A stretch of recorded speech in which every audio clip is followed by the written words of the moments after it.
Pretend you love me for 10 minutes. The words hit like a drumbeat in a storm, sharp and desperate. Rain streaked across the cafe's wide windows, paparazzi lights flashing like jagged lightning behind them. Inside, everything smelled of cinnamon and steamed milk, warmth holding its fragile ground against the chaos outside. The CEO, who had just burst through the door, stood breathless, drenched eyes darting like a hunted animal. And across from her, Dean Walker, a single father and janitor turned barista, froze with a towel still in his hand. Follow my story to the end and comment the city you are watching from so I can see how far my story has traveled. The cafe was always quiet at that hour. The low hum of conversation wrapped around the hiss of the espresso machine. Dean liked it that way. After his afternoon shift cleaning offices, he came here for the evening hours' steady work that let him keep Ethan close while finishing homework at a corner booth. But tonight's stillness shattered. The woman who stormed in looked nothing like the regulars. Her pencil-slim coat clung to her frame, hair pinned with surgical precision, now loosened by the rain lashes glittering with drops like sparks. Behind her, flashes blazed through umbrellas as paparazzi pressed against the glass. 10 minutes, she repeated, voice breaking with adrenaline. That's all I need. Pretend you're with me, please. Dean blinked, the towel heavy in his hands. That's oddly specific, because I only need 10 for them to get bored, she answered, glancing over her shoulder at the mob outside. And because I don't make a habit of lying longer than necessary. From the corner booth, a small voice piped up. Dad Ethan's pencil hovered over fractions, his big eyes cutting from the strange woman to the window where cameras winked like fireflies gone rabid. Are we in trouble? Dean managed a smile for his boy, the kind meant to steady a kite against a gust. Not today, champ. He dropped the towel, checked the clock, 5:42 p.m., and the framed sign above the counter that said, House Policy. No drama, just coffee. Then his gaze returned to the woman, recognition dawning. Juliana Cross. He'd seen her face 100 times on magazines, at the grocery checkout, on television clips that made her sound colder than marble. A self-made billionaire CEO of Heartline International. A woman with a spine that cut steel and rumors she had never ordered but could never silence. Dean's jaw worked. He looked from her to Ethan, then back. Ground rules, he said finally. Her breath hitched. What if we're doing this? No touching, that makes my kid uncomfortable. You follow my lead even if it looks ridiculous. And we stop at 9 minutes 59 seconds. For the first time since she'd crashed into his world, something like amusement tugged at her mouth. Deal. Dean stepped towards her, calm as someone used to climbing 12-foot ladders to change bulbs, confident and economical in his movements. He picked up a cappuccino tray, polished steel gleaming under the lights, and positioned himself beside her. Timer, bud, he called. Ethan lifted his math workbook like a clapperboard. And action. Dean angled himself so the tray caught the reflections from the windows, scattering the paparazzi's sightlines. To the cameras, it would look like intimacy, like a man leaning close, whispering conspiratorial things into a woman's ear. Who's the guy? Someone shouted outside. Another yelled a name that wasn't hers. Juliana's shoulders tensed, the weight of headlines heavy even here. Dean tilted his chin toward the glass. Trouble. Tilt your head like you just heard a better story than the one they're selling. She did. The change was immediate, the CEO mask softening her jaw, unclenching into something strikingly human. You're good at this, she murmured. I mop floors, Dean replied evenly. And play bodyguard, apparently, just making sure the wolves get bored before the coffee does. He handed her a cappuccino, the heart-shaped foam still intact. For the photograph you didn't ask for. Her laughter was a soft current, the kind that sneaks under a locked door. Do you hand out props to all your pretend girlfriends? Only the one I'm dating for the next 9 minutes, he deadpanned. She nearly spilled the cup. From the corner, Ethan called Dad. He's at the door. Dean turned. A photographer had pushed the cafe door open an inch. Dean moved before the hinge could squeal. Trays snapping up to block the entrance with the polite clang of steel. House policy, he said calmly. Order or out? Come on, man, the photographer groaned, rain dripping from his jacket. She's public interest? No, Juliana said, suddenly stepping beside Dean. Her voice was clear, steady. I'm a human being. There's a difference. The door eased shut. Outside, umbrellas rippled with irritation, then resettled like blackbirds on a wire. Inside, time ticked forward. 3 minutes gone. Dean gestured toward a booth near the window. Sit. If they want a show, let's give them one that doesn't cost your soul. She slid into the seat coat damp against the leather. Dean set another cup down for effect, then crouched to tug the napkin dispenser forward, a small barricade that shielded her phone from prying eyes. Juliana's eyes followed his hands, curious. I hire consultants for crisis management, she murmured. Turns out, I needed a barista. Don't be offended, Dean said, but I'm off the clock in 17 minutes. After that, I'm strictly a dad. Her lips curved faintly. I'm not offended. I'm relieved. 5 minutes left. The rain grew quieter, more thoughtful, as if listening in. Dean leaned against the booth across from her, studying her face. Not the polished version from the headlines, but the fragile edges of someone carrying more weight than applause could offset. They called me reckless this morning, she confessed. Cable news. The lie was sharper than the truth will ever be. There's a trick to lies, Dean answered. They burn quick and bright. Truth doesn't care about fireworks, it just stays. She looked at him, then really looked, the steadiness in his eyes, the unpolished honesty. For a moment, the storm outside was just weather, nothing more. Time check. Ethan bounded over sneakers, thudding softly. 7 minutes. Also, I finished the fractions. Dean slid over hand, resting lightly on his son's shoulder. Show me. Juliana watched that touch. Gentle, respectful, not owning, only assuring. She'd seen men sign billion-dollar partnerships with less reverence than this father gave a worksheet. You're good with him, she said before she could stop herself. You make hard things look easy. Dean shrugged. Only job I ever wanted to be great at. Her gaze flicked to the window. Some paparazzi had already drifted away, searching for a louder storm. She exhaled a little steadier than before. What's your name? She asked suddenly. Dean Walker. That's Ethan. I'm Juliana. I know Ethan said serious as a judge. My grandma watches you on the business channel and yells at the TV when the men interrupt. Juliana laughed real this time. Tell your grandma I've been interrupted by experts. I'll survive. 9 minutes. Almost safe. Dean straightened. How do you want to exit this scene? Juliana thought, then said softly. The back alley. By the time I reach the corner, they'll forget me for dinner plans and neon signs. She hesitated. Could you stand in the doorway with the tray until I'm clear? I don't want them getting bold. Dean picked up the tray, spinning it once like a coin catching light. Bold men love a mirror. Ethan's voice carried from the booth, counting down 9:30, 40, 50. Dean moved, first tray raised like a courteous shield. Juliana followed, closer heels striking wet tile chin high, as if reclaiming command. At the back door, he nudged it open with his shoulder, checking the alley. Clear enough? She slipped into the gray mist, paused, turned back. Thank you. Not for the performance, for not making it a transaction. 10 minutes are up, Dean said gently. You don't owe me anything. Her throat tightened. She tucked a card onto Ethan's math book before stepping into the rain. Then she was gone, swallowed by the city. Dean lowered the tray. The cafe exhaled. Ethan trotted up, solemn. Was she a princess? Dean grinned despite himself. No kiddo. She's the kind of girl who builds the castle and negotiates for better sidewalks. Outside, the storm softened into ordinary rain. Inside, Dean returned to his machine steaming milk that sounded like a small train leaving an honest station. Rain softened to an ordinary hush against the windows, the kind of drizzle a city forgets to notice. Dean set the tray down, the polished steel no longer a shield, just a tool again. The cafe exhaled. Chairs creaked. Someone laughed at a joke that didn't ask for attention. Behind the counter, steam curled from the wand like a sigh that had waited its turn. Ethan slid back into the corner booth and gathered his pencils like a production crew striking a set. He glanced toward the door where the last umbrella ghosted past. She made it? He asked, as if they'd slipped a friend out of a burning theater. She made it, Dean said. He wiped water from the entry mat, broad strokes, deliberate. He checked the lock, then the latch, then the quiet.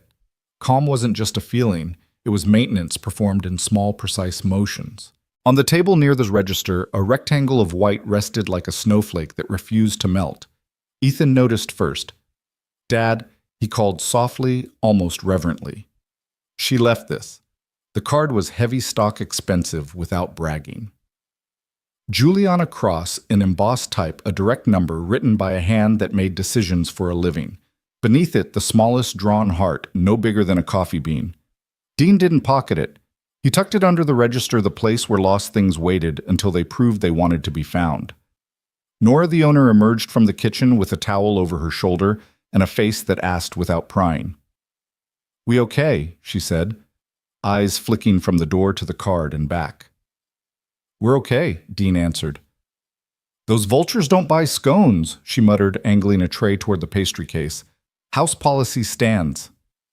"House policy stands," he echoed, and the words eased something in his chest. He pulled 2 hot chocolates for the last pair of regulars, then wiped the counter with the careful grace of someone who knows people, read love in clean corners. Ethan packed his notebook, the fractions complete and neat, in his small print like someone had built a tiny fence to keep chaos out. "Dad," Ethan said, hovering at the end of the counter. "What did we just do?" Dean considered. He could give his son 1,000 lessons in a single sentence or say it messy and true. He leaned a forearm on the wood and smiled. "We kept someone's head attached to their heart," he said, "and we did it in 10 minutes flat." Ethan nodded like this was a thing you could draw. "Do you think she's lonely?" She didn't look lonely. She looked fast. "Fast can be lonely," Dean said. He straightened the chalkboard where Nora had written "Tomorrow Community Reading Hour," the letters like steady footprints marching across black slate. "You can outrun a lot of things. Lonely keeps pace." They finished closing with the ceremony that turns chores into meaning cups. Nested ground swept, the open sign turned to closed with a tiny click that sounded like dignity putting itself to bed. Outside, the storm had traded temper for reflection. Streetlights threw amber halos on the slick pavement. Ethan shouldered his backpack, a brave weight for a small frame. "Hot cocoa." "When we get home?" he asked. "Always," Dean said. They stepped into the rinsed night. The city felt washed but not forgiven, silvered and honest. On the walk, Ethan kicked a leaf until it gave up and became water again. "Dad, what's pretend?" he asked suddenly. "In movies, it's a job," Dean said. "In life, sometimes it's a bridge. To where?" "To the next honest thing." Ethan considered this long enough to step over a puddle that didn't deserve his socks. "So, we were a bridge for her," Dean said softly. "For now."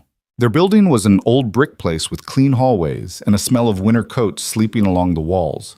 In the apartment, Dean hung their jackets, lined their shoes like soldiers at attention, and put a pan on the stove. Milk warmed until it sang. Cinnamon dusted the air like a promise. Ethan set 2 mugs on the counter with both hands careful as a surgeon. "Do you think the cameras will come back tomorrow?" Ethan asked. "Cameras always come back," Dean said, "but so do mornings." They drank cocoa at the small table covered in crayon pocks, and the faint scratches of 1,000 homework battles won. Ethan pulled out his paper robot and added a square to its chest, a compartment for a heart. "Looks stronger," Dean said. "It needed armor," Ethan replied. Then after a beat, "You didn't let them make us a show." Dean met his son's eyes. "Dignity doesn't ask for a spotlight," he said. "It brings its own light." Ethan smiled like he'd just memorized a spell. Somewhere in the building, a neighbor started a laundry cycle. The thrum felt like thunder singing itself gentle. After Ethan brushed his teeth and the robot took up a guard post on the nightstand, Dean swished a dishcloth through soapy water and called quiet into the room. He washed the 2 mugs like they'd be needed again, which they always were. Then stood at the window and watched the city finish blinking itself to sleep. His phone vibrated once, an alert from a news app he never asked for. He didn't open it. The headline glowed anyway through the lock screen: "Juliana Cross spotted with mystery man at local cafe." He set the phone face down. He wasn't a headline, and Ethan wasn't a plot twist. He checked the door chain, then checked it again because some rituals are both habit and prayer. When he finally laid down, the ceiling traced shadows across his room like maps of somewhere he didn't need to go. Sleep came in pieces. Twice he woke to the sound of rain auditioning for thunder, and twice he told it no. Morning arrived with a pale gold square across the kitchen floor, and the scent of coffee doing its best work. Ethan's hair refused to learn order a detail Dean loved enough not to fix. They ate toast in the ordinary way. Ethan jammed on his sneakers. The robot went into the backpack with its heart compartment outward like a badge. "Grandma's after school?" Dean asked. "Yep," Ethan said. "She makes grilled cheese like a wizard." "Everyone needs a wizard," Dean said, and kissed his son's forehead with the ease of a man who had chosen the job and never looked back. He walked Ethan down 2 flights to the stoop, watched him join the slow river of kids, then checked his watch. The morning shift waited the one with keys and codes and floors that told the truth about who a building thinks it is. Heartline Tower rose 3 subway stops away, a glass and steel spine stitching itself into the sky. Inside the lobby had a sound-polished quiet, like coins settling in a velvet bag. Security knew him by nod and name. He signed the clipboard because procedure is also a kind of love, then shouldered the supply cart that always felt lighter than it should. On the far wall, a muted television ran a business show. The lower third scrolled, "Cross fends off rumors. Mystery man raises questions." Dean kept moving. He didn't owe the room a face. Elevators sent steel doors sliding with the finality of sentences that don't need witnesses. Dean took the service lift to 18, where the glass meeting rooms floated like aquariums filled with suits and plans. He started with the hallway, because hallways prepare people for the rooms they enter. Mop strokes, even water changed, often corners detailed.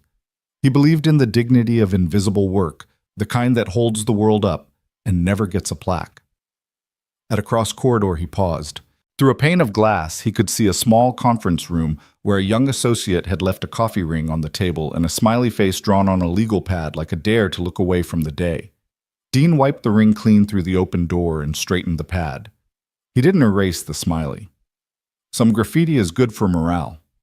"Morning," a voice said behind him, brisk and polite. He turned. A woman with a tablet and a posture that suggested no time for nonsense regarded him with interest, not dismissal. Late 20s, smart eyes badge clipped clean Maya Chen. "You're Dean Walker," she said, as if reading a file only she could see. He nodded. "On paper and in person." She glanced at his cart, then at the corridor he'd already turned from ordinary into respectful. "Ms. Cross would like a word," Maya said. "If you're willing." Dean checked the clock on the wall the way his mind always weighed minutes against Ethan's after-school pickup, like an abacus made of promises. 5. "If it doesn't disturb the work," he said. "It won't disturb anything that matters," Maya replied. 18th floor boardroom. Now. He followed her down the corridor. The carpet gave underfoot like it forgave. When the boardroom door swung open, the city poured in through windows that knew how to keep secrets. People looked up 2 board members on screens, a legal counsel, an empty chair at the far end like an invitation left by someone who believes in chance. Juliana Cross stood at the head of the table. For a breath, neither of them pretended. Yesterday's rain lived faintly in memory, but today the air smelled like glass and deadlines. Her gaze found him with that same startled steadiness, as if somewhere in her map of crisis he had become a landmark. "Mr. Walker," she said, voice even almost warm. "Thank you for coming on short notice." He nodded once, all the permissions he was willing to give on a weekday morning. "I come cheap," he said. "I don't come careless." A corner of her mouth acknowledged the line, but her eyes didn't leave his. "Then let's not waste either," Maya gestured to the empty chair. Dean set his palms on the polished table, grounded as a man who had learned to steady ladders in crosswinds, and took his seat. Outside the glass, the city rearranged its angles. Inside, a plan waited that would make the next 3 weeks feel like a lifetime and a minute all at once. The boardroom gleamed with glass and steel, a cathedral built for numbers and polished arguments. But when Dean sat down, palms flat against the table, the air shifted. He wasn't in a suit. No silk tie, no practiced posture, just a clean shirt, the kind of steady presence that didn't ask permission to exist. Juliana's gaze lingered on him longer than she meant to, remembering last night's storm. remembering the stranger who had blocked flashbulbs with a tray and given her 10 minutes of safety. Now, under the daylight honesty of the 18th floor, he looked the same. No theatrics. Just calm. Agenda Maya said crisply, clicking the remote. The wall screen flickered alive with headlines and stock tickers. Stabilize optics ahead of the quarterly meeting. Decide on a narrative we can live with. Choose the hard way now, or the impossible way later. Hard way, Juliana said immediately. She folded her hands, voice carrying the clipped conviction of someone who had weathered storms bigger than gossip. Always. Dean leaned back slightly, studying the slide, a collage of tabloid headlines and grainy paparazzi photos. His image was there too, tray half-raised expression, unreadable. The caption underneath screamed, "Mystery man at Cross's side, new love or new lie." He exhaled through his nose. "Why am I here?" Juliana didn't flinch. "Because yesterday you kept my head attached to my heart," she said, "and because those photos are out there now. I didn't plan the rumor, but I can steer it." Maya glanced at her notes. 3 weeks. Appear as a couple at selected public events. Not a campaign, just a steady narrative through the shareholder vote. After that, the noise will fade. Dean's brow lifted. "You want me to act like I'm dating you?" "Yes," Juliana said, her eyes holding his without apology. "But no lies about who you are. No staged melodrama. We act like human beings who choose to stand together. That's all." Silence stretched. Dean's mind flicked to Ethan, his son bent over fractions, his small shoulders carrying trust Dean would never betray. "Ground rules," Dean said finally. His tone was even but iron-lined the words. "First and last. My son is off limits. If a camera catches him, if an event interferes with his routine, if a story tries to make him content, my no is the end of the sentence." "Done," Juliana said, no hesitation. Maya added, "We'll establish a media shield. No appearances involving Ethan. Separate protocols for privacy and safety." Dean's jaw unclenched by a fraction. He tapped the table with one finger, weighing. "No gifts, no scripted affection. Nothing that turns me into a prop." "Agreed," Juliana said, voice quiet but resolute. "I won't insult you with theatrics. Not after you gave me honesty in a storm." Dean studied her, searching for cracks. But all he found was steadiness wrapped in exhaustion she refused to show. "What's the fee?" Juliana asked, sliding a folder across the table. Her tone was businesslike, but her eyes softened just enough to say she understood what it cost to ask. Dean hesitated. His pride wrestled with his reality. "I don't need a paycheck. I need a lawyer. Not a cousin who prints forms for cheap. A real one. There's a custody review coming. The other party wants more weekends. I want what's best for my boy." Juliana didn't blink. "We'll set payment terms through a third-party trust. Transparent. It goes to your counsel directly, not through me." Maya was already typing. "Clean line, full compliance." Dean almost smiled. "You're very good at making decent things boring." "That's the only way they stay decent," Maya replied, returning the smile. Juliana flipped a page in the folder. "Appearances begin tonight. ESG Fund Gala. A mixed crowd. Old money. New money. Skeptics, believers. We arrive together. No speeches beyond what's required. No cameras in your son's direction." Dean's eyes narrowed. A gala. In borrowed tuxes and borrowed stories. Not borrowed. Juliana corrected. Tested. She slid a slim document across the table. It wasn't glossy. It wasn't rehearsed. Just typed lines and clauses, each one carrying weight. "Mutual respect," she said. "That's the only contract that matters." Dean read every word, tracing the lines with the focus of someone used to machines that couldn't afford failure. At the end, he looked up. 2 questions. "Ask," Juliana said. "What do I call you when the cameras aren't around?" Her lips curved the faintest release of tension.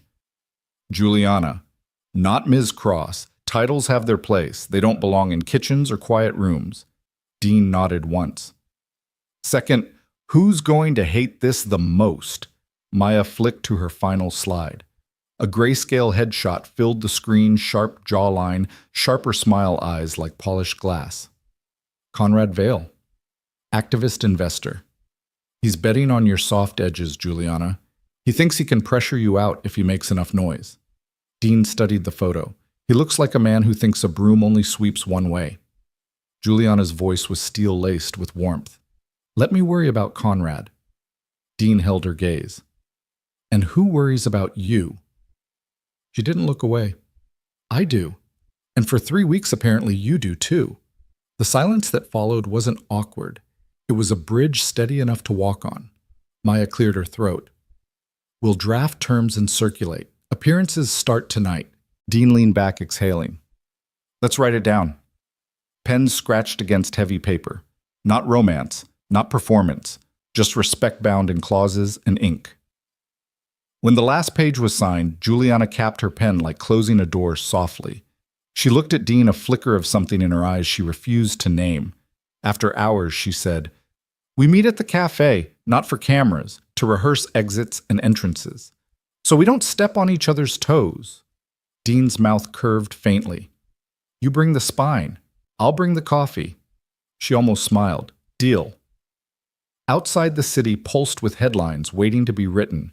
Inside, 2 unlikely allies sat at the same table, unaware that their signatures had just lit the fuse on a story that would test every truth they thought they knew. And somewhere in the quiet corner of Dean's mind, one promise repeated itself like a steady drumbeat: Ethan comes first.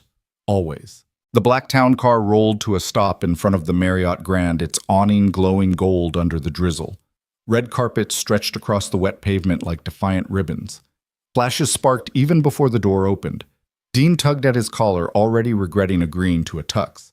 The bow tie strangled him like a bad decision.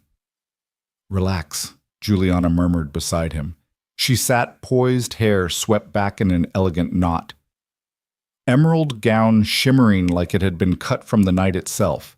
She didn't look like a woman on trial with investors. She looked like control. Dean gave her a dry glance. Relax. I mop floors in these buildings at 2 a.m. I don't stroll through them in black tie. She leaned in, her perfume subtle but steady, like cedar after rain. Then tonight, you're not a janitor. You're my partner. That's all anyone needs to know. He huffed a quiet laugh. And here I thought honesty was part of the deal. The door opened. Flashes detonated. Voices swelled. Juliana, over here. Who's the mystery man? Dean stepped out first, shielding her with his frame. For a split second, cameras caught his shoulders squared like a wall. Then Juliana emerged, slipping her hand through his arm. The crowd roared a feeding frenzy of questions. Inside the gala's marble lobby, chandeliers dripped crystal.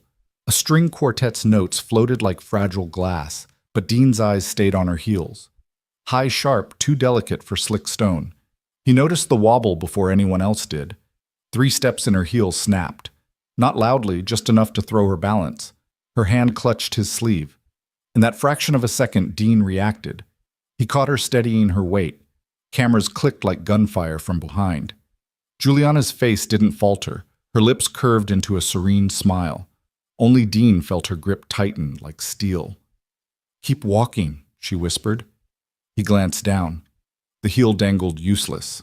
With practiced calm, Dean guided her toward the nearest column out of direct sight lines.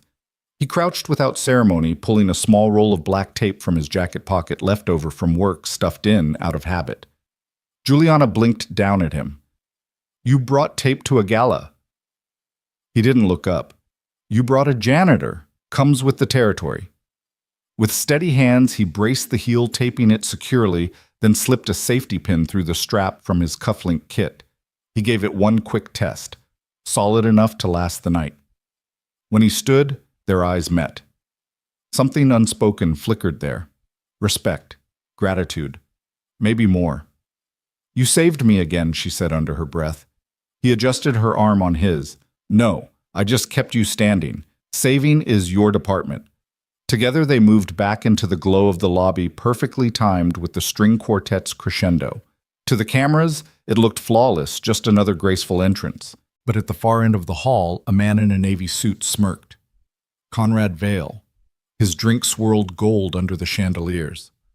Well, well, Conrad drawled when they approached. Juliana Cross with a new accessory.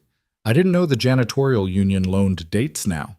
Dean didn't flinch. He tilted his head tone even.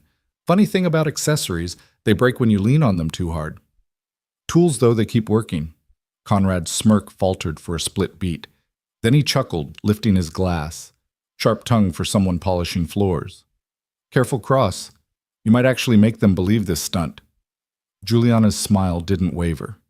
Believe what you want, Conrad. The numbers will speak louder than you ever will. They walked past Dean's hand steady against hers, but inside Juliana's pulse hammered. She hadn't planned for a rival's sneer to sting less than the comfort of Dean's quiet defense. Hours later, when speeches ended and glasses clinked, Juliana excused herself from the table. In the powder room's mirror, she studied the taped heel and thought of Dean kneeling without hesitation, hands steady as stone. For the first time in years, she wondered if her image wasn't what needed saving, if maybe, just maybe, it was her heart. But as she stepped back into the ballroom, her phone buzzed with a single text from Maya. CPS complaint filed, Dean's name on it. Juliana's stomach turned cold.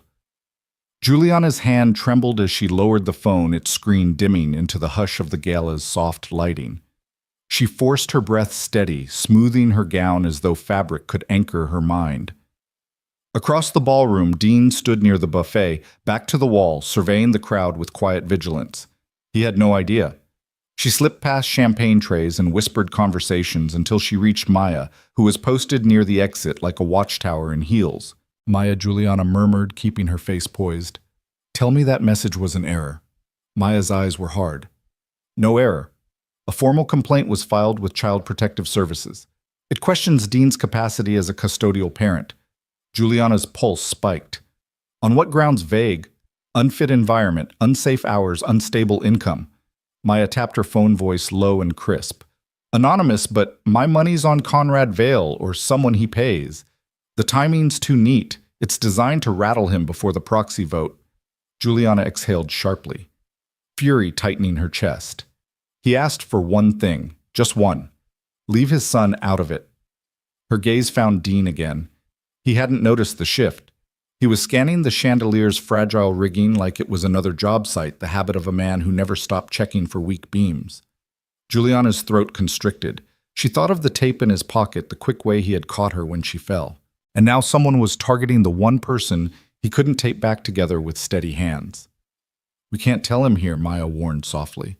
Not with cameras around. He'd rip Conrad's smirk right off his face, and the tabloids would feast for weeks. Juliana nodded, though her stomach rebelled. She straightened her shoulders, slipping her mask of calm back on. Then tonight we smile.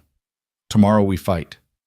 As if on cue, Dean noticed her across the room, his brow furrowed, reading her tension even through the glow of chandeliers. He crossed the floor in slow, sure steps, the crowd partying unconsciously for his presence. You okay? He asked. Voice pitched low as he offered her a glass of water. Juliana took it, careful not to spill. Long night, too many speeches. Dean studied her face, unfooled, but he didn't push. Instead, he shifted slightly so his body blocked her from the line of Conrad's lingering gaze. That one quiet move wrapped her in more safety than 100 security details. The gala dragged until midnight. By the time they slid into the car, Juliana's composure had splintered. Dean loosened his tie, rolling his shoulders. Out with it, he said, What did Vale whisper in your ear? You've been on edge since the second set. Juliana hesitated. Dean. Don't, he cut in gently. Don't polish it? I spent years listening to engines groan before they cracked. I know when something's about to blow. She stared at the passing city lights, then finally said it. CPS complaint. Filed tonight. Your name's on it. The silence that followed was thick like glass about to shatter. Dean's hand tightened into a fist on his knee. Who? He demanded. Not a question, a sentence. We don't know yet, Juliana said quickly, but Maya thinks Conrad is pulling strings. It's too targeted, too sudden. Dean's jaw flexed. My boy, they're going after my boy. His voice wasn't loud. That made it worse. The kind of fury that lived quiet could burn the longest. Juliana reached across the seat, laying her hand lightly on his arm. We'll fight it. You're not alone in this. He turned eyes dark, then softened a fraction at the sincerity in hers. You don't owe me that fight. Don't I? She asked quietly. You held me steady when the world wanted me to fall. Maybe it's my turn. The car swayed through the wet streets. Neither spoke for a long while. At last, Dean's voice came low. Tomorrow, first thing, I'm calling Ethan's school, making sure he's shielded from this mess. Juliana nodded.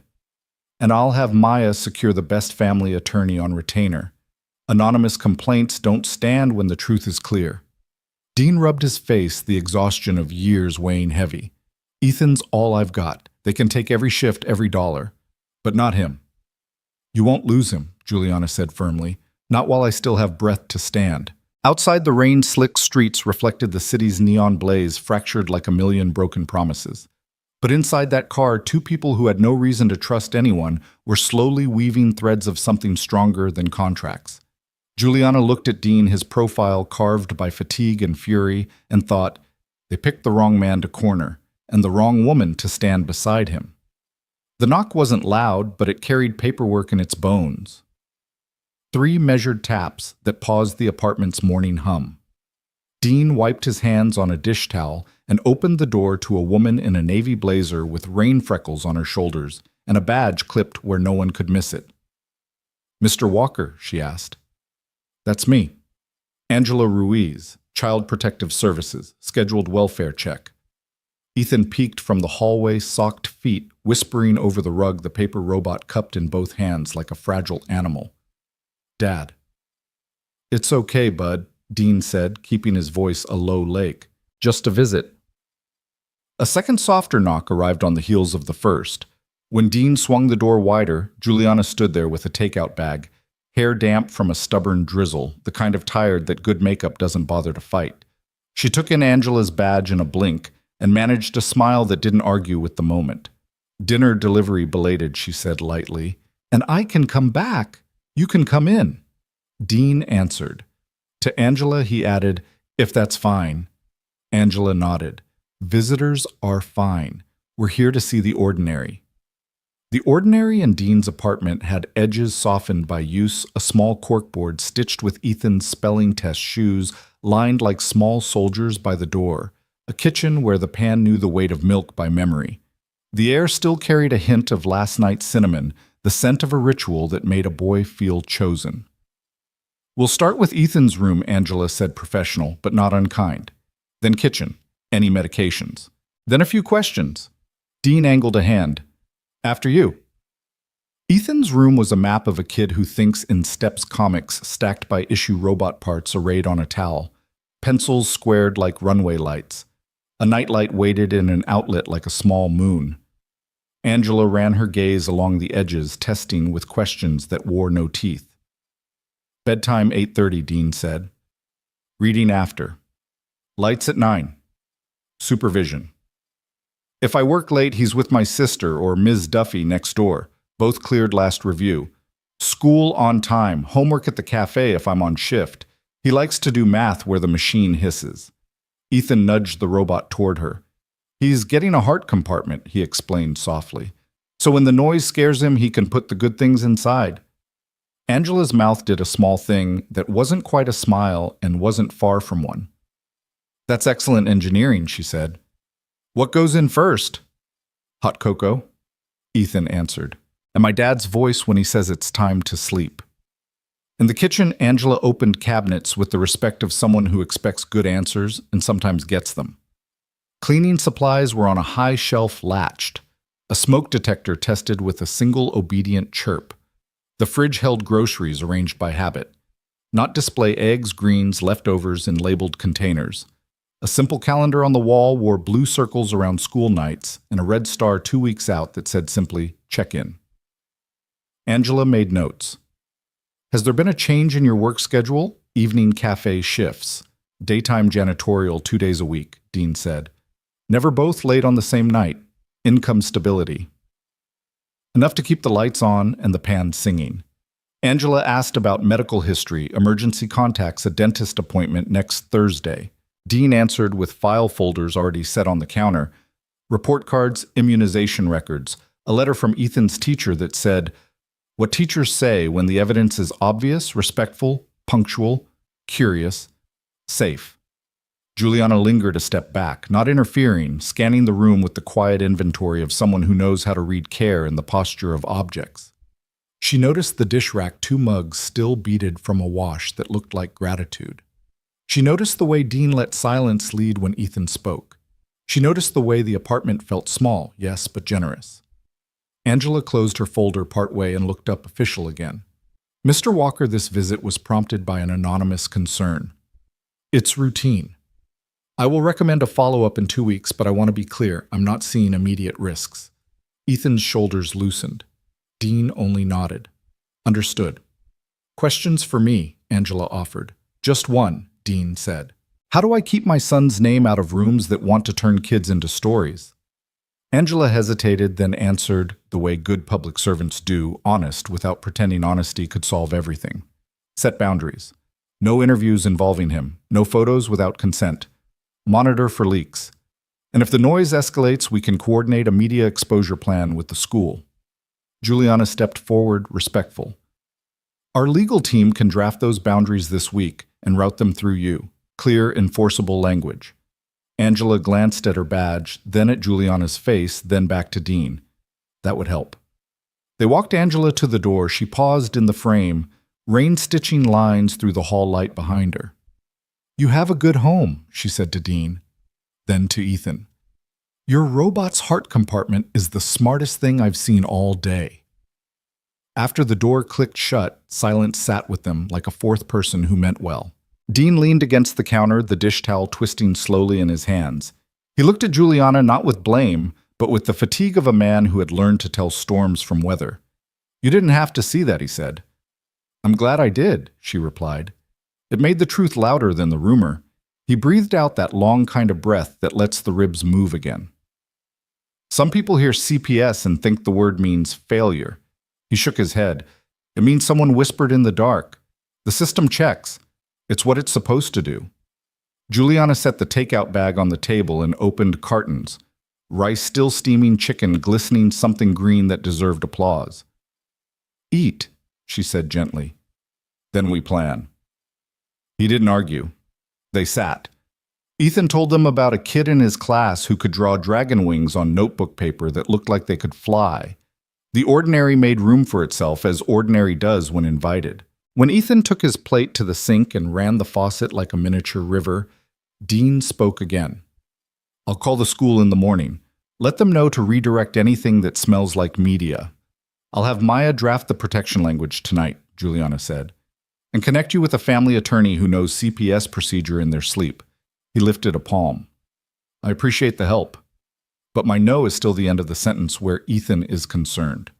It is, she said. No flinch, no sales pitch. I'm not here to be the loudest voice. I'm here to back yours. The dishwater hummed. Ethan dried his hands on a towel 3 times his size, then left the robot on the table and padded off to brush his teeth. For a minute, the apartment was just sync music and shoelaces learning their knots. Juliana studied Dean's face, the lines earned honestly. I hate that it came to your door, she said. He asked for one thing. Leave his son out of it, Dean finished. Yeah. He turned the robot gently in his hands, thumb settling on the tiny square Ethan had built for a heart. They think making noise makes them bigger than the room, he said. But a kid's life is small on purpose. That's the point. Small, safe, boring when it wants to be. Juliana's voice lowered. If it helps, Maya's already pulling threads. We'll know where this came from. He almost smiled. I know exactly where it came from. I just don't want to spend the next 2 weeks teaching my boy what retaliation means. Then we teach him what quiet means, she said. Not silence, the kind you choose. Ethan reappeared in pajama pants with dinosaurs arguing across them and leaned into Dean's side with the full trust of a small gravity. Can Ms. Juliana stay for Coco? He asked. If she wants to, Dean said, checking her face. Please, Juliana answered, a surprising softness in the word, like something relieved to be asked for once instead of demanded. But I should leave before it's late. Dean warmed the pan again. Milk Rose sang. He whisked cocoa and cinnamon until the smell stitched the room together. They stood around the small stove like it was a campfire. Ethan sipped with the ceremony the drink deserved. Dad. Ethan said without looking up. Am I? The reason the cameras are mean. Dean crouched until they were eye to eye, the kitchen tile cool through his knees. No, he said. The reason they're mean is because they're lazy. Me and Ms. Juliana are going to make their job boring. Boring is good, Ethan decided, and drank. When it was time for bed, Ethan hugged Juliana with the easy certainty of a kid who can smell a safe person. Thanks for dinner, he said, and for being fast when the world is loud. Juliana's laugh was small and true. I'll work on being fast and quiet. After his door closed, Dean walked Juliana to the threshold. The hallway light made a slim crown on her hair.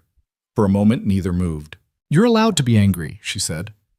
I am, he answered. I'm also allowed to be precise. Tomorrow I'll brief Maya. We'll get the boundaries drafted. And Dean, she hesitated, choosing a word that didn't cost too much. We can pause public appearances if that shields him. He looked past her to the stairwell and the miles of city beyond it. We do whatever keeps Ethan's name out of strangers' mouths, he said. If that means the world thinks we retreated, they can have their headline. We'll keep our quiet. Her breath caught, not in pain exactly, but in recognition. Then we start there. She stepped into the hall and turned back, once a small tilt of thanks that didn't need a speech. When the door latched, Dean set his palm to the wood for the length of a heartbeat, then turned out the kitchen light. The apartment settled. The calendar on the wall kept its 2-week promise without swagger. Outside the city muttered its late songs. Inside, a father rinsed 2 mugs and set them on the rack like tomorrow would ask for them again. It would. 2 weeks is both a long time and no time at all. For Dean, it passed in dishes, rinsed, coffee-poured mop strokes across empty halls, and the familiar click of Ethan's pencil in the evenings. For Juliana, it passed in boardrooms where words like stability and shareholder confidence were wielded like blades. The follow-up visit came on a gray Thursday. Angela Ruiz returned this time with less paper and more ease. She asked her questions, checked Ethan's room, noted the calendar with 2 new blue circles, and closed her folder with a soft thump. No concerns, she said. This file will close. Ethan grinned, and Dean's shoulders dropped like they'd been carrying the ceiling. Angela shook his hand firmly, nodded to Juliana, and left. For a moment, the apartment filled with the rare kind of silence that doesn't ache, it rests. Juliana was the first to break it. You know, this doesn't end it right. Conrad isn't the type to back down because one door closed. Dean leaned against the counter, arms folded. Then he can bang on locked doors until his knuckles split. My son's not for sale, not for smear, not for story. She watched him a moment, then reached into her bag. Then maybe it's time we play offense. From a leather folder, she pulled a set of papers. Contract. Confidentiality clauses. A non-disclosure that spelled out in sharp letters what had been only spoken between them. Dean glanced at the first page, then raised a brow. A contract for pretending. A contract for protecting, Juliana corrected. This codifies boundaries. It keeps Ethan's name sealed. It keeps my board off your back. And it makes it harder for Conrad to twist shadows into rumors. Dean flipped the page eyes, narrowing at the legalese. I'm a janitor. My contracts are usually a mop and a clock-in sheet. You want me to sign something that makes my life a headline if it goes sideways? Juliana stepped closer, her tone low. I want you to have leverage if they come after you again. You've already been dragged in once. I won't let it happen twice. For a heartbeat, silence sat between them like an uninvited guest. Dean set the papers down carefully. I'll look it over, he said. But I don't sign until someone I trust explains every comma. Juliana almost smiled. That's the smartest thing I've heard in a boardroom tone all week. Before more could be said, Ethan wandered in pajamas, rumpled hair, sticking in directions that defied reason. Dad, the robot's heart won't stay closed, he mumbled. Dean crouched. Show me. Ethan handed over the small cardboard contraption. The flap meant to cover the heart compartment kept slipping. Dean studied it, then pulled a paperclip from the counter, bending it into a hinge. He fastened it gently, and the flap held. Sometimes you don't force it shut, he told his son. You give it a hinge so it can open and close without breaking. Ethan nodded, satisfied. Like a real heart. Juliana's gaze lingered on the boy, then on Dean's hand, steady over the paper robot. Something inside her shifted an echo of what she had once wanted for herself, but buried under ledgers and meetings. Later that night, when she left the apartment, Dean walked her to the door. Rain streaked the hallway window, the city's neon blurred into watercolor. "You don't owe us this fight," he said quietly. Juliana met his eyes. "Maybe I do. Or maybe for once I want to fight for something that matters more than numbers." Dean didn't answer right away. He only nodded, then closed the door softly after her. But what neither of them saw was Conrad Vale standing across the street beneath an umbrella, watching the lights go out one by one in Dean's apartment. His phone glowed with a message he was already drafting. "Push harder. Leak new angle. Target the janitor." He smirked as he hit send. The storm wasn't over. It was just moving closer. The first headline hit on a Monday morning, buried mid-scroll beneath weather updates and market chatter. "CEO's secret companion has a past the board should question." Dean's phone buzzed before his second cup of coffee. A coworker slid it across the counter at the cafe, lips tight. "That you?" he asked. Dean scanned the piece. Grainy photos of him walking Ethan to school. The boy's face blurred but still there. Words like custodial worker and living paycheck to paycheck, dressed up like evidence. And the kicker, is this the man influencing the company's most powerful executive? He shoved the phone back. "Don't read it aloud, not here." By the time he clocked out that night, the whispers had sprouted legs. Customers lingered longer than usual. Two teens snickered at the counter, one holding up a phone like a shield. Dean kept moving, mopping floors with strokes that told the tile nothing about the fire under his skin. When he stepped outside, Juliana was waiting near the lamppost, hair swept back, trench coat sharp against the drizzle. The glow from passing headlights cut across her face, half steel, half fatigue. "You saw it?" she asked. "Hard to miss." Dean answered. "They blurred my son, but anyone in our neighborhood knows that jacket.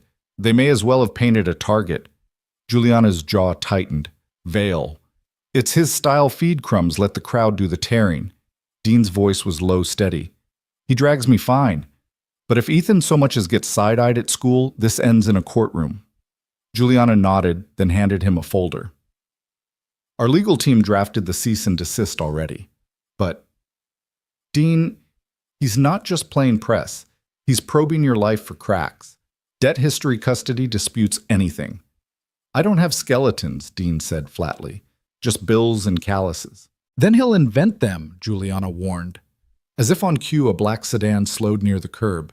Its tinted window rolled halfway down, camera flash, igniting like lightning, quick and invasive. Dean stepped instinctively in front of Juliana, jaw set, hands curled into fists. "Get used to it," she muttered, though her voice carried a tremor. "He won't stop until he draws blood." Dean glanced at her. "Then we don't bleed." That night, Ethan curled up on the couch beside Dean Robot, clutched to his chest. "Dad, why are people taking pictures of us?" Dean tucked the boy under a blanket. "Because they don't know us," he said softly. "They make stories when they don't know the truth." "Do you tell them the truth?" Ethan asked. Dean kissed his son's hair. "Sometimes the truth isn't what they want. Sometimes the truth is just ours." In the kitchen, Juliana leaned against the counter, watching her throat tight. She had spent years defending numbers, strategies, mergers. Yet here, in a two-room apartment with peeling paint, she realized what defending people actually looked like. She crossed the room, crouched so she was eye level with Ethan. "You know what your dad's right about?" she asked gently. "You don't have to explain yourself to anyone who isn't safe."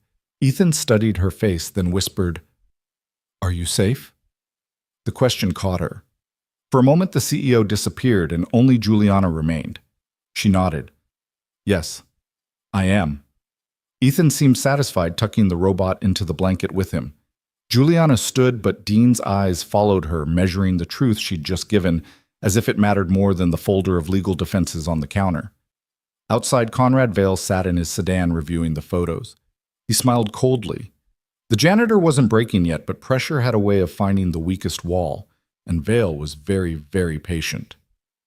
By Wednesday morning, Conrad Vale's smear campaign had grown legs. The tabloids traded whispers for Roar's single father or opportunist janitor's connection to CEO raises questions. Each article bled the same poison, the same implication that Dean was climbing through Juliana's world, not by merit, but by manipulation. Dean read none of it. He couldn't stomach the bile. But he heard the echoes. A neighbor's cautious wave. A teacher's clipped tone on the phone. Even Ethan came home quiet, backpack slung lower than usual. At the apartment table, Dean tried to fix his son's favorite toy, a little wind-up car, but the spring wouldn't catch. Ethan watched silently until he blurted, "Dad, someone said, you only hang out with Miss Juliana 'cause she's rich." Dean's hand stilled. The words cut sharper than any headline. He set the car down, met Ethan's eyes. "Listen to me. I stand by Juliana because she's human, because she's worth standing by, not because of a bank account." "You understand?" Ethan nodded slowly, but the bruise of doubt lingered. That evening, Juliana arrived unannounced, her heels clicking over the cracked hallway linoleum. She carried no folder, no laptop, just a bag of groceries and eyes shadowed with fatigue. "I figured you could use a dinner without headlines," she said softly. Dean blinked. "You cook." "Barely," she admitted with a wry smile. "But I follow directions." "That counts." They chopped vegetables in a silence broken only by the scrape of knives and Ethan's soft humming from the other room. For the first time in days, the apartment smelled of garlic and hope. Midway through, Juliana's phone buzzed. A message from Maya lit the screen. "Board is unsettled. Vale stirring votes. Brace yourself." Her throat tightened. She set the phone face down. Dean caught the flicker in her expression. "Bad news." "Just Vale being Vale," she said. Then after a pause, "He's pressing the board harder. If they think my judgment is compromised, they'll push me out." Dean wiped his hands on a towel. "And if they do," Juliana met his gaze, "then I lose more than a title. I lose everything I've built to protect my father's legacy." Dean studied her a long moment. Then he said, "Maybe it's not about what you built. Maybe it's about what you keep standing for after it's stripped." The words landed heavy. Juliana swallowed, turning back to the pan before the ache in her chest betrayed her. Dinner passed in fragile warmth. Ethan giggled when Juliana nearly dropped a ladle. Dean smirked when she burned her tongue on soup. For an hour, the smear campaign didn't exist. But once Ethan was asleep, Juliana lingered at the door coat draped over her arm. "Dean, if this storm gets worse, you need to be ready." He leaned on the frame. "Ready for what?" "For them to dig deeper. For them to drag out things that should stay private. They'll try to break you by any means." Dean's jaw set. "They won't break me. They'll just learn what fighting looks like when you've got nothing left to lose but the truth." Juliana's breath caught at the steel in his tone. She touched his arm lightly, almost without thinking. "Don't let them harden you," she whispered. "That's what they want." Their eyes held in the dim hallway, neither stepping back until a sudden sound split the quiet, the metallic clatter of an envelope sliding beneath Dean's door. He bent, picking it up. No return address. Heavy, thick paper. Inside, photocopies of old employment files, an accident report from a construction site years ago, and a single line scrawled in pen, "Unfit father.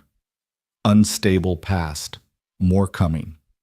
Dean's fingers curled around the paper's knuckles white. Juliana felt the air tighten, the fragile warmth of dinner already evaporating into dread. Vale wasn't done. He was just starting to bare his teeth.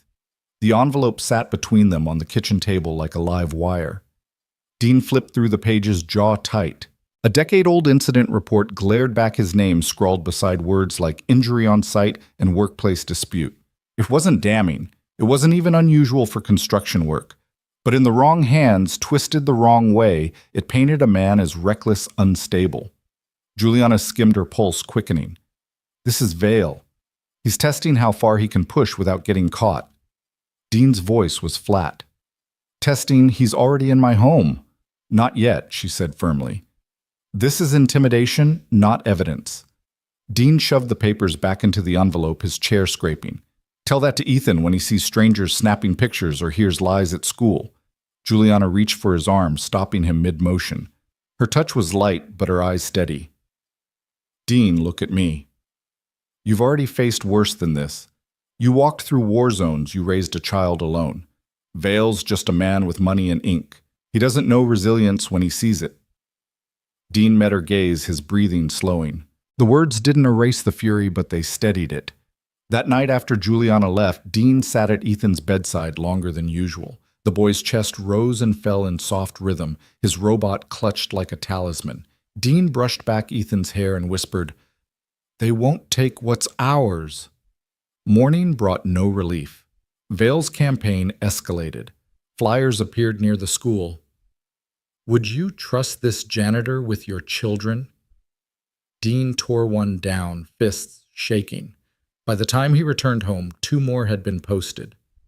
Juliana stormed into her office that same afternoon, Maya close behind with a stack of reports. "The board is rattling," Maya said. "Vale's feeding them stories about Dean. They're starting to wonder if your judgment is compromised." Juliana slammed a folder shut. Compromised. For protecting someone decent. "Perception is their gospel," Maya warned. "And Vale knows it." Juliana pressed her palms to the glass window overlooking the city. Her reflection looked back at her perfect hair-sharp suit, but a fracture behind the eyes. She whispered almost to herself, "I won't let them do this to him." Or to Ethan. That evening, Dean returned to find Juliana already at his kitchen table. She had brought more than groceries this time, she had brought resolve. "Vale won't stop until one of us breaks," she said. "So we stop him first." Dean dropped his work bag, pulling out the torn flyer. "How lawyers' articles?" "They play in his arena, he owns the scoreboard." Juliana leaned forward. "Then we drag him into ours." "Truth. Transparency. You speak, not as my pretend companion, as who you are, a veteran, a father, a man who works 2 jobs and still shows up for his kid. They can't smear honesty if you stand in it." Dean let out a rough laugh.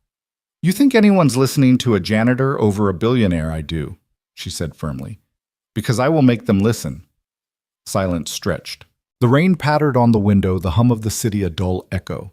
Dean finally sank into the chair across from her. "You're asking me to stand in front of cameras," he said. "I'm asking you to stand in front of the truth," Juliana countered. Ethan wandered in, rubbing his eyes. "Dad? Miss Juliana, why are you talking so loud?" Dean gathered his son into his lap, kissing his hair. "We're talking about telling people who we really are, Bud." Ethan tilted his head. "Like when I told Mrs. Pierce I didn't break the vase, even though everyone thought I did?" Dean smiled faintly. "Exactly like that." Juliana's throat tightened. Out of the mouth of a child came the clearest strategy. She rose, sliding a business card across the table. "Tomorrow morning, press conference. Be there." Dean stared at the card. He had sworn to keep his head down to protect Ethan by staying invisible. Now the only way forward was the opposite, stepping into light that burned. He looked at his son, then back at Juliana. "If I do this, it's not for you. It's for him." Juliana nodded once. "That's exactly why it will work." Outside, thunder cracked. The storm was no longer at a distance. It was right over their roof. The room wore morning light and restraint. No banners, no sponsor wall, just a lectern, 2 side screens, and a white placard on an easel that read, "Heartline Transparency Briefing." Security stood along the walls, not to intimidate, but to keep the temperature civilized. Reporters filed in with notebooks and phones, their voices the low buzz of bees deciding whether to sting. Backstage, Maya adjusted the tiny mic at Juliana's collar and smoothed an imaginary wrinkle from her jacket. "No spin." She said the reminder more ritual than instruction. "No spin?" Juliana echoed, letting the words settle in her bones. She'd slept 4 hours on a couch, woke to a text from Dean. "We'll be there." 2 words that felt like ballast. She stepped to the podium. The room quieted the way rooms do when they sense the truth won't ask for applause. "Good morning," she began. "I'm Juliana Cross. I said I would stand here without a varnish, so I will." She let the microphones find her cadence. "Our public narrative for the next quarter is not romance distraction or rumor. It's operations risk numbers. That's what you can audit. That's what I will answer." A camera shutter clicked, then forgot itself. She glanced to Maya. The left screen lit with a simple flowchart: dates, burner email routes, a PR vendor payments that hopped like stones across a creek toward Conrad Vale's office. Not lurid, just clear. In recent weeks, Juliana continued a burner account seeded stories implying, I staged a relationship and worse, targeted a private citizen, Dean Walker, with insinuations designed to trigger a Child Protective Services visit. CPS did its job. They found a stable home and a good kid. The smear failed on facts, not volume. She let the sentence land, felt the room tilt toward listening instead of feeding. Hands rose. Are you alleging Mr. Vale? I'm stating, she intercut even but firm, that our ethics committee and partner funds have the materials, emails, invoices, and audio acknowledging the tactic. I'm not here to perform prosecution. I'm here to say we will not play that game. A murmur rippled. In the second row, a columnist with honest ink in his marrow lifted a hand. Ms. Cross, the man in the photos. Are you confirming a relationship? Juliana breathed once, a measured inhale that tasted like cold glass and clean conscience. I'm confirming we treat people like they're not disposable. Whatever else you want to name it belongs to your page, not our policy. Phones vibrated as editors somewhere argued adjectives. Juliana set her hands on the lectern, the posture of a person who has stopped negotiating with fear. One more thing before we turn to operations, she said. The past few weeks did harm not to a company but to people. Dean Walker is not a prop. He is a father, a veteran, and a man whose dignity doesn't require my permission. The delay in drawing a hard line is mine. Her voice thinned, then steadied. Dean, I'm sorry I didn't protect you soon enough. Ethan, I'm sorry the noise reached your sidewalk. That's on me. Silence found its manners. Somewhere a pen stopped mid-scratch. At the back of the hall, a security guard shifted, less bored than a minute ago, and because his name has been used without his say. Juliana added, I asked him to speak for himself. Not as anyone's mystery, anything, but as who he is. Dean. He entered simply like a door opening to air you forgot you needed. Clean shirt, no jacket. That purposeful posture of a man who has carried weight without advertising it. He didn't touch the podium. He stood beside it, hands in plain sight. Morning, he said. If he was nervous, it didn't borrow his voice. I'm Dean Walker. I fix what squeaks for buildings that like to pretend they never squeak. And I raise a boy who believes robots need heart compartments. A small tilt at the corner of his mouth there and gone. A chuckle scattered, cautious and grateful. I've heard a lot of names for what the last few weeks have been, he continued. I can't answer to all of them. I can answer to one. Every night my title is father. Cameras don't make me more of a father. Headlines don't make me less. He let that settle. I'm grateful CPS did their job. I'm not grateful someone tried to weaponize that process. Where I'm from, you don't use kids as leverage. You don't turn kitchen tables into battlegrounds. The room held its breath, reporters' lenses, executives streaming this on laptops across the city. Even the HVAC hush seemed to lean closer. If you want a comment from me about being a mystery man, Dean finished, here it is. We keep our promises where the cameras aren't. He stepped back. No grand gesture, no triumphant nod, just space returned to its proper size. Questions pounced because that is their job. Mr. Walker. Did you? Ms. Cross, do you regret will Mr. Vale? Juliana reclaimed the mic, composed without ice. Operational questions go to our CFO at 11. Ethics questions go to the committee. Questions about private citizens will not be answered today, tomorrow, or next week. We are drawing a line in a color you can't miss. Maya gave the subtlest signal from the wings. The right screen lit with a one-page internal memo, interim guardrails for investor conduct, explicit prohibitions against targeting employees, family members, or private citizens for leverage. Effective immediately, pending formal vote. We should not have needed to write that, Juliana said. Now we have. Phones vibrated like a chorus. Maya's tablet popped with banners. Partner Fund calls emergency ethics review. Allied board moves to censure. The room didn't know yet, but the tide had already turned upriver. A reporter near the aisle tried once more. Do you anticipate Mr. Vale facing removal at his other funds? That's theirs to choose, Juliana answered. When you show your homework, the math teaches itself. She closed her folder, not in triumph, but in completion. We're publishing a transcript of this briefing and our supporting documentation. Not to win a day. to honor the long day called accountability. The moderator thanked the room. Security didn't hustle, they guided. The buzz rose, but something had changed timbre from hungry to sober. The fluorescent lights seemed less cruel. Backstage, the quiet tasted like water.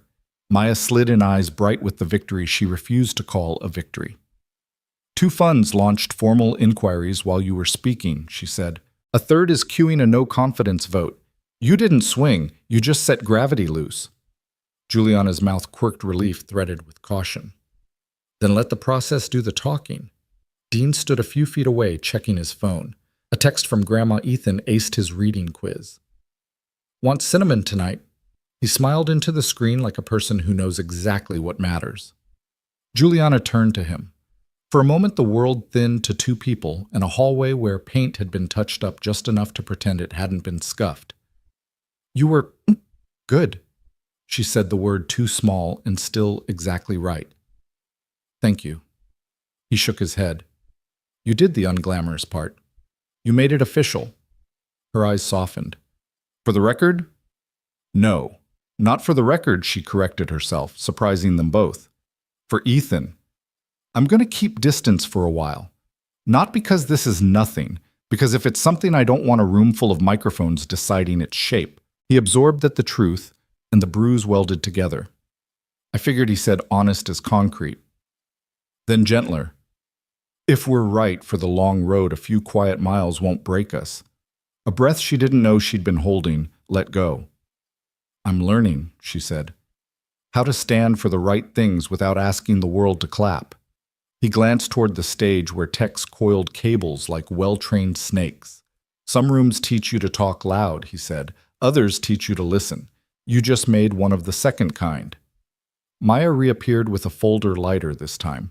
Press wants comment on Vale, she said. We'll send them to the committee. And she hesitated, a rare thing. There's space on the 11th floor we aren't using. The facilities team could turn it in a week.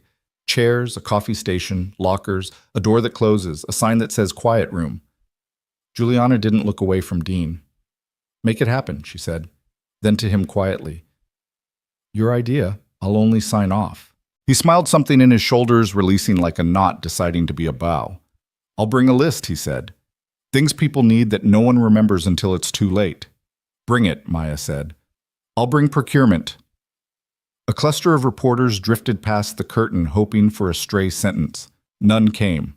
Some stories are not for them. They stepped out into the hallway, which smelled faintly of lemon cleaner and new paper. Through the glass doors, the city practiced its indifference taxis, sleeking past a delivery bike, weaving with a grace that deserved more than a shrug. Juliana and Dean paused where their paths forked hers to the elevator, and a tranche of meetings his to the street, and a boy who would be waiting with a cinnamon request and a newly confident voice. We started by pretending for the world, she said, almost amused at the way beginnings tie themselves to endings. And we'll keep our promises where the cameras aren't, he finished. They didn't hug. They didn't stage a look. They just nodded like people who had endured a weather system together and were now content to check the forecast before the next walk. By midday, emails would ping in rooms that thought themselves immune to consequence. By evening, policy drafts would turn into language that could be enforced. And somewhere around dinner time in a 2-room apartment that carried the scent of cocoa and relief, a father would lift a saucepan and let it sing for a boy who had learned that the loudest safety is the quiet kind. Tomorrow, there would be another kind of room to build one with soft chairs and shelves that held more than books. But for now, what remained between them was real enough to live without a headline. Evening clung to the city with a hush like someone dimming a stage light one notch at a time. Neon signs pulsed across wet pavement, and the scent of roasted peanuts drifted from a cart near the subway steps. Dean walked home with Ethan's hand in his, the boy swinging a paper bag that smelled faintly of cinnamon. At their apartment, laughter rose before the door was even locked. Ethan darted to the table, spilling his backpack's contents like a river of worksheets and robot sketches. Dad, look. Mrs. Pierce wrote, excellent, on my story. She said my robot had the best ending. Dean ruffled his hair. Robots with heart compartments, remember, that's your secret weapon. Ethan grinned, then leaned in close, voice dropping to a conspiratorial whisper. And guess what? Nobody mentioned the flyers today. Not even the mean kids. It's like they disappeared. Dean's chest eased, though he didn't say it. That's how it should be, bud. Just you and your stories. Later, as Ethan slept, Dean stepped onto the balcony, city lights blinking like restless stars. He exhaled into the cool air. For weeks, he'd carried a dread heavier than his tool belt. But tonight the weight was lighter. Juliana had stood with him more than that she had shifted the ground so his son's name could rest safe. Across town, Juliana's penthouse glowed like a lantern. She stood barefoot in her kitchen, a glass of water in hand, staring at the skyline. Her phone buzzed with a dozen missed calls and congratulatory messages. She ignored them all. Instead, she scrolled to Dean's name and hovered over the call button. Her thumb lingered, but she let the screen go dark. The timing wasn't right. Not yet. The next day brought fallout. Vale's name filled headlines, but not the way he intended. Words like investigation board, censure, and ethics breach wrapped around him like chains.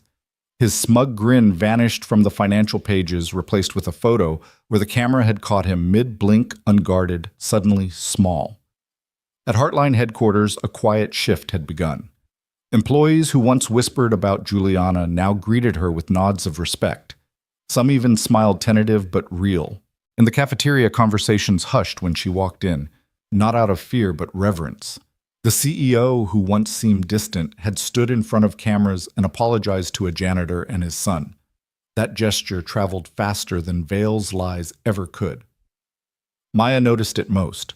She caught employees lingering near the new quiet room on the 11th floor, a space already softened with armchairs, a kettle, and a stack of children's books someone had donated.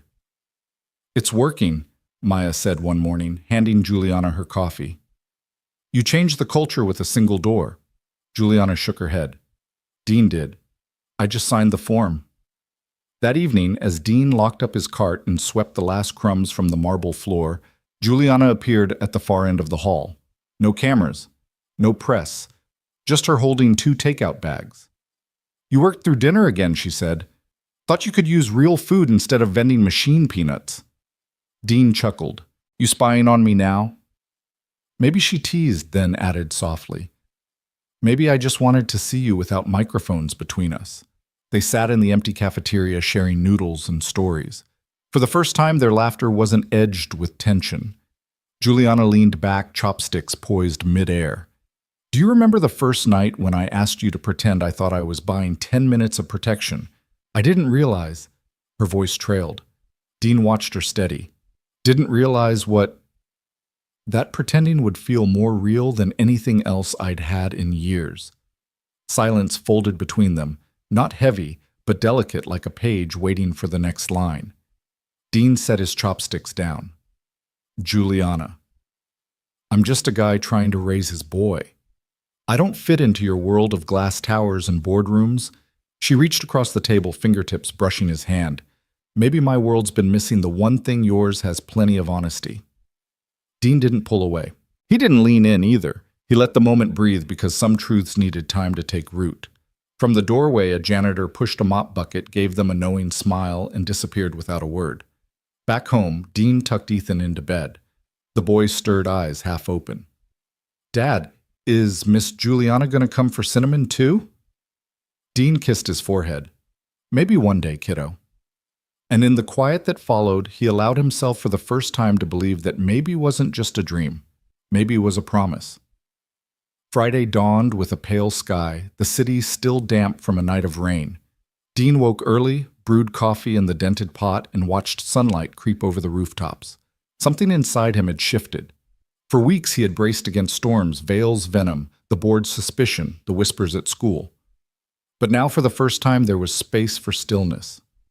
He drove Ethan to school, the boy chattering about a robot comic he wanted to write. "Dad, the hero's name is Bolt. He saves people not with fists, but with gears that heal." Dean chuckled. "Sounds familiar? Just make sure Bolt gets a day off sometimes." When Ethan disappeared into the classroom, Dean lingered by the gate, catching a glimpse of other parents nodding his way. Not cold nods, respectful. Some even smiled. He exhaled long and slow.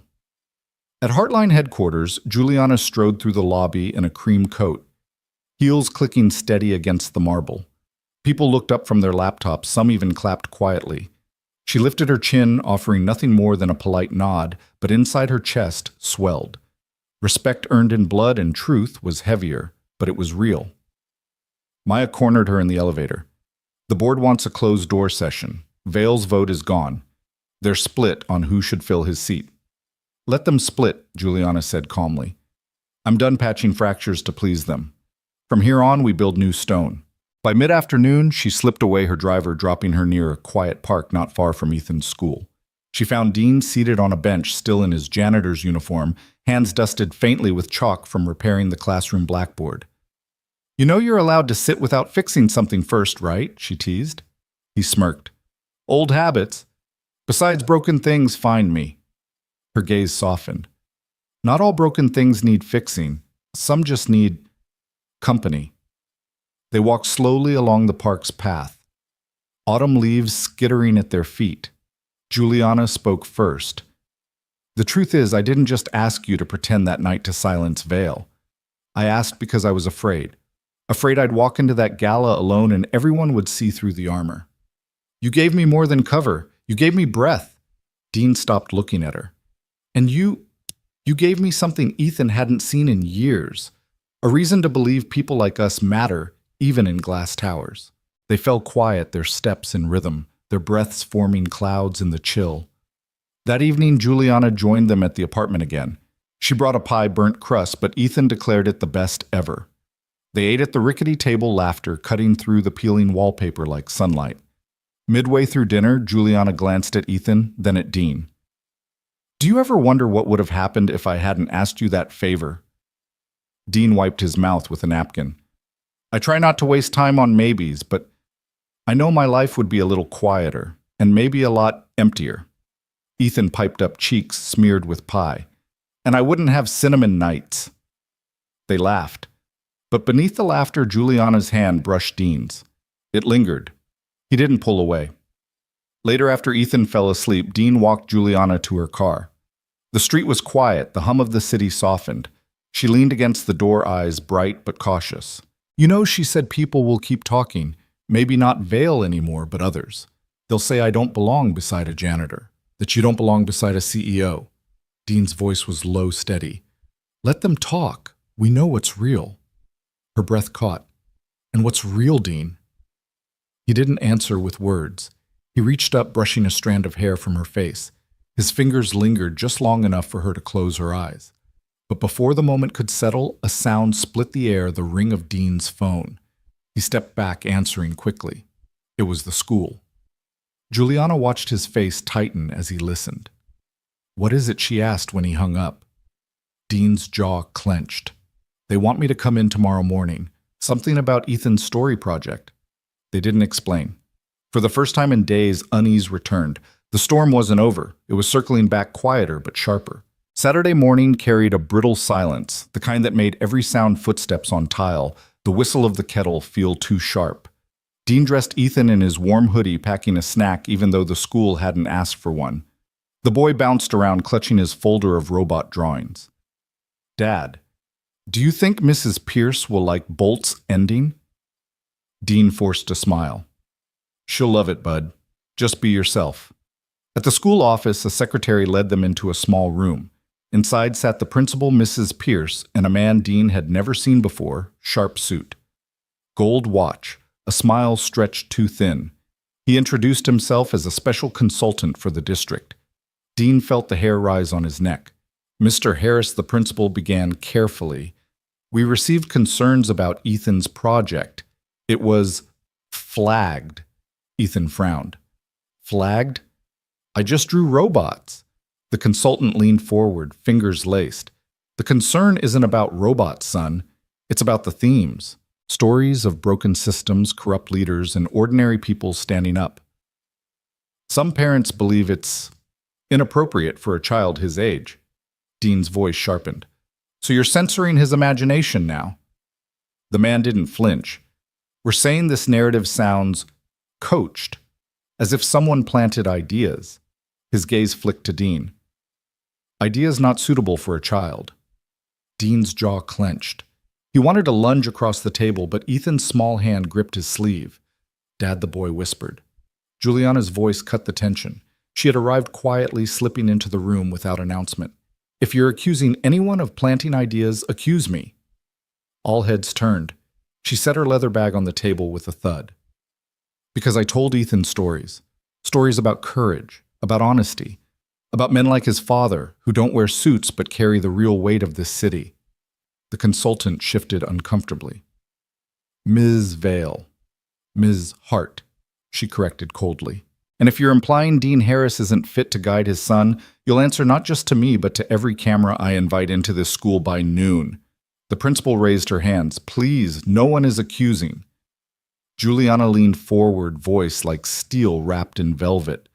Don't mistake fear of headlines for mercy. Ethan's voice matters, and if you silence him, you silence every child who dares to write truth into fiction. The room froze. Finally, the consultant muttered something about reviewing policy and left. Ethan beamed at Juliana. Miss Juliana, you sounded like Bolt. Her expression softened. Maybe Bolt sounds like you, Ethan. As they left the school, Dean walked beside her, his steps heavy, but his heart lighter. You didn't have to come. Yes, I did, Juliana replied simply. Because this isn't just about you anymore. Or me. It's about Ethan and what he learns from watching us. That evening, they gathered again in Dean's small kitchen. The scent of chili filled the air, steam fogging the window panes. Ethan colored at the table while Juliana stirred the pot. Dean leaned against the counter watching her. You keep showing up, Juliana. Even when the fight's not yours. She glanced over her shoulder. Maybe that's what family does. The word lingered. Family. Dean's throat tightened. For so long, it had been just him and Ethan against the world. Now, the edges were shifting. Later, after Ethan drifted off to sleep, Juliana stayed behind. The apartment was quiet, the only sound the hum of the radiator. She sat on the worn couch, hands folded, eyes distant. Dean lowered himself beside her. You okay? She nodded slowly. For years, my life has been contracts, mergers, numbers. Everything polished, controlled. But tonight, in this little kitchen with chili bubbling, it felt like home. Something I didn't know I was missing. Dean's chest ached. He wanted to reach for her to erase the distance that had lived between them since that night at the gala. But before he could, she turned her hand, brushing his cheek. I asked you to pretend, Dean, she whispered. And now, I don't know if I can tell where pretending ends and real begins. The air between them crackled. Dean leaned closer, his voice rough. Then maybe we stop pretending. Their lips met, not with fireworks, but with a quiet certainty that felt stronger than any storm. For the first time, Dean Harris wasn't just a janitor or a veteran or a single dad holding the line. He was a man choosing something for himself. And Juliana Hart, once the untouchable CEO, chose him back. Sunday arrived with a soft shine, the kind of morning that makes a city look newly forgiven. The Indie Cafe's chalkboard wore careful handwriting, community reading hour 9:00 a.m. Someone had sketched a little coffee cup whose steam curled like music notes. Inside light fell across oak tables and a neat row of mismatched mugs. Dean Walker adjusted the open sign with the gravity of a tiny ceremony. Juliana Cross straightened a stack of paper cups, then smoothed the paper stage Dean had taped on the floor, a small square where big voices could stand.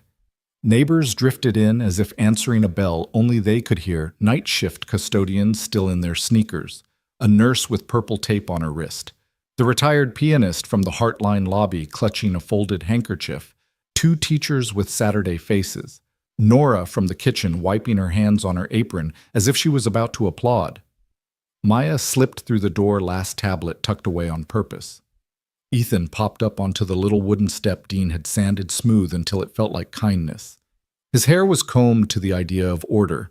He held stapled pages with the title written in pencil like a promise the strongest cup.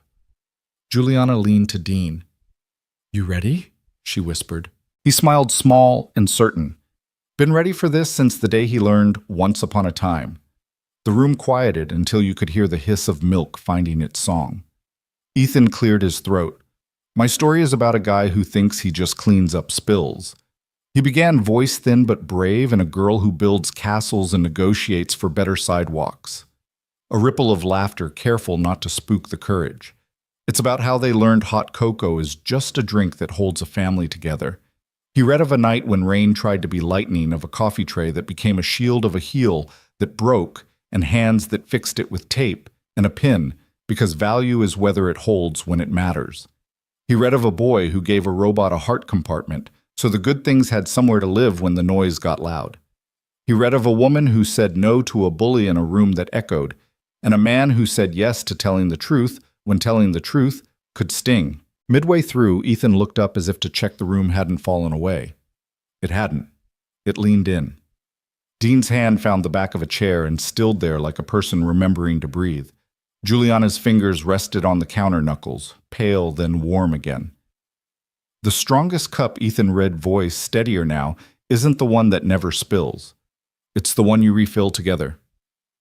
When he finished, the silence didn't break so much as blossom. The old pianist clapped first one gentle beat, then another. The room followed soft, then full. Dean scooped his son into a hug so fierce the cafe looked away and smiled at its shoes. Juliana reached for the pages as if they were fragile glass. "You wrote this," she said softly. "And you let it walk." Ethan nodded, serious. "Miss Pierce said stories are like bridges. You have to trust them. Nora passed cocoa like metals that don't need a ceremony. Maya found a corner of counter and pretended to reorganize napkins, blinking hard. When she caught Juliana's eye, she gave a nod that said later, and good news, and we did it all at once. Updates, Juliana murmured when the room turned to soft chatter. Ethics committees at 2 funds voted censure, Maya said, voice low. A third suspended Conrad pending a full review. And the quiet room rollout is set, every building by summer. Procurement already ordered the chairs you liked. Also, she paused, letting the sentence find its true shape. The scholarship portal opened at dawn. First applications are in. Children of night shift workers, anonymized as promised. Juliana didn't smile. Something in her eased deeper than smile. "Good," she said. "Let the paperwork teach." Dean set 3 humble cups of cocoa on the counter, steam rising in unambitious halos. "To authors," he said. "To quiet rooms in loud cities," Juliana answered, tapping her cup to theirs. Ethan clinked, last solemn as a judge. People lingered. The nurse showed Ethan how to fold a paper heart for his robot. The pianist promised to bring a song next week that didn't rush anybody. A custodian with road salt on his cuffs pointed at the chalkboard. "Haven't seen a room do this much good with this little noise," he said to no one in particular. When the neighbors filtered out into the forgiving light, the cafe settled into the comfortable after silence of a job done right. Dean wiped down the counter without needing to. Juliana set the story pages beneath the tip jar like a talisman. Ethan perched on his wooden step, swinging his legs, a boy who had just found out his voice could hold a room. "Walk," Dean asked, glancing at the window where the day had turned honest. They stepped into a street that smelled of wet brick and the kind of bakeries that know your name. The city moved at a humane tempo. No flashes, no vans with tinted windows, just dog leashes, stroller wheels, a bus sighing like a tired uncle. Ethan took the middle because that's where kids belong. Fingers twined with each of theirs, swinging their arms like a metronome that had finally found the right tempo. Dad Ethan said, eyes on the tiny parade of ants rethinking a crack in the sidewalk. "Are we a unit?" Dean glanced at Juliana, then down at the small hand in his. "We're a family," he said. "We'll decide the vocabulary as we go." Juliana laughed softly. "CFOs love vocabulary." Then, more serious, "We choose ours." They passed a storefront where a muted television scrolled old footage of Conrad Vale stepping into an elevator, a chyron muttering words like investigation and suspension. No one inside looked up. The world had moved on to more useful weather. A woman from Heartline's night crew waved shyly from a bus stop, then held up her phone, the scholarship portal open to a form that asked practical questions in plain language. Dean waved back with a smile that could steady a kite. Juliana lifted 2 fingers in a small salute and kept walking, because not all gratitude wants a spotlight. At the park, a breeze sorted the leaves into piles that didn't ask for permission. Ethan ran ahead to the low stone wall and balanced along it like a tightrope artist with a very sensible safety net. About yesterday, Juliana set eyes on the boy she had chosen to stand beside before she had chosen the man. I meant it. I won't let anyone turn his imagination into evidence. Dean nodded. You sounded like Bolt, he said. But I know it wasn't pretending. They stood in the kind of quiet that fixes more than it breaks. After a while, Dean spoke again, not looking at her, because sometimes the truest things prefer the sight of the eye. If this is the sequel, he said, let's write it because we're still here, not because a room clapped. Juliana turned to him. I choose you, she said, not because we won a round, because the quiet chose us back. A song drifted from somewhere. A window cracked open, a radio that trusted its own volume. Dean offered his hand, almost embarrassed, like a man who knows better than to stage grand gestures but sometimes forgets to stop wanting them. Dance with me, Juliana said, saving him from deciding alone, if the sidewalk doesn't mind. They moved small, respectful of pedestrians and their own history. The coffee tray that had once been a shield, the taped heel, the boardroom with its polished dangers, the kitchen where Coco learned to sing on cue, the school office where a consultant forgot what stories are for. Dean led like a person who'd memorized every creak in an old house. Juliana followed like someone who had traded armor for a dress you can breathe in. No one clapped. The city wouldn't dare. They walked home by the long way on purpose. At the cafe door, Juliana paused, touching the frame like blessing more than wood. Tonight, she asked. Cinnamon, always Dean said. Inside, he set 3 mugs on the counter with the care of placing medals that don't need names. Ethan climbed onto a stool and announced that the robot's heart compartment now had a hinge that would never jam. Because sometimes you don't force it, he explained to an audience that couldn't get enough of him. You make it so it can open and close without breaking. Dean caught Juliana's eye. She didn't say I love you. That sentence has its own weather and shows up when it wants. What she said was this: we keep our promises where the cameras aren't. He nodded, feeling the truth take its seat and unbutton its coat. Outside, the day softened toward evening. Inside, steam rose and made halos of nothing in particular. The story didn't need a drum roll. It needed a table, 3 cups, and a room that knew the difference between quiet and silence. Sometimes the strongest cup isn't the one on the counter. Sometimes it's the life that holds refilled after storms, handed from one set of steady hands to another, warm enough to share, ordinary enough to last. Your thoughts will help us create meaningful stories. And if you want to hear more powerful healing stories like this, don't forget to subscribe to the channel, click the bell icon so you don't miss any new episodes. And most importantly, share this video with people who need a little hope today. Thank you so much for your time. We hear you, we listen to you, and we are honored to tell these stories for you.